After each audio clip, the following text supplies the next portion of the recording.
All right, so let's look at a four variable incompletely specified function, meaning that we've got these don't care conditions as rows 12, 13, 14, and 15. So once again, the problem is the same when we want to fill out our K-map. The first thing we do is label our cells. 1, 2, 3,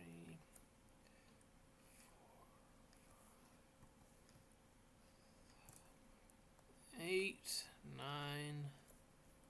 10, 11,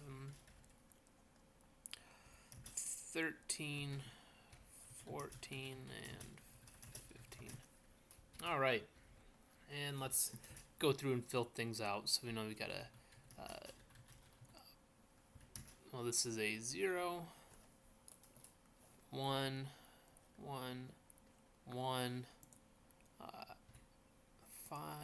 Sorry, this is a little sporadic, isn't it? 6, 7, and then 9.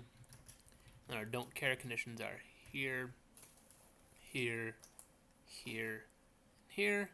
So therefore the rest must be zeros.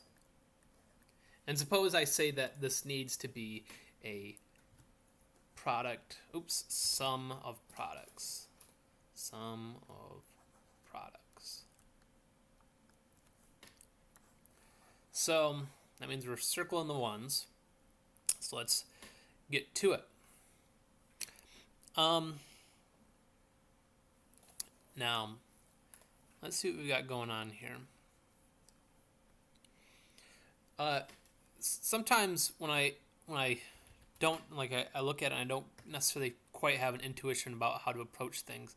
I usually just it's stupid advice, but you usually just start right. You just say, all right, let's look at this one. Just pick a random one. I'm gonna pick this one right here, and I could make an implicant there, or I could grow it. Right, it could be here, or I could grow it here. And let's ask a question.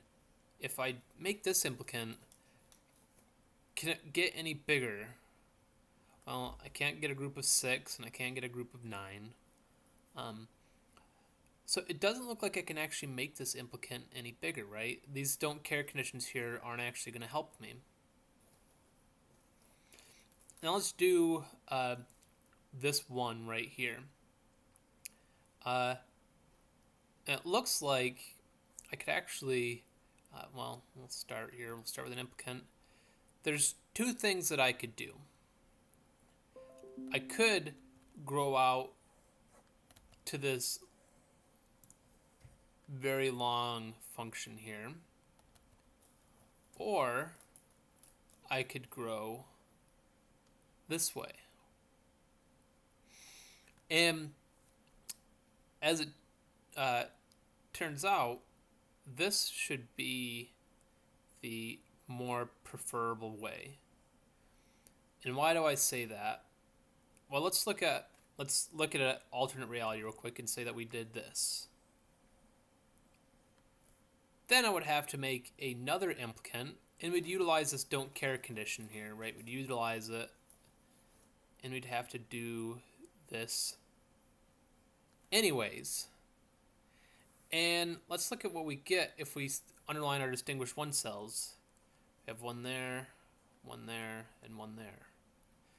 This implicant has no distinguished one cells, and so therefore it is not an essential prime implicant. So that means we could just kind of get rid of it. So let's go to the right reality where we realize that right away. And these are the two implicants we've got there. So that means we're only using one of these don't care conditions, right? We're only saying that this one is a 1. The rest of them must be zeros. So now let's go ahead and write our implicants, our terms for our expression.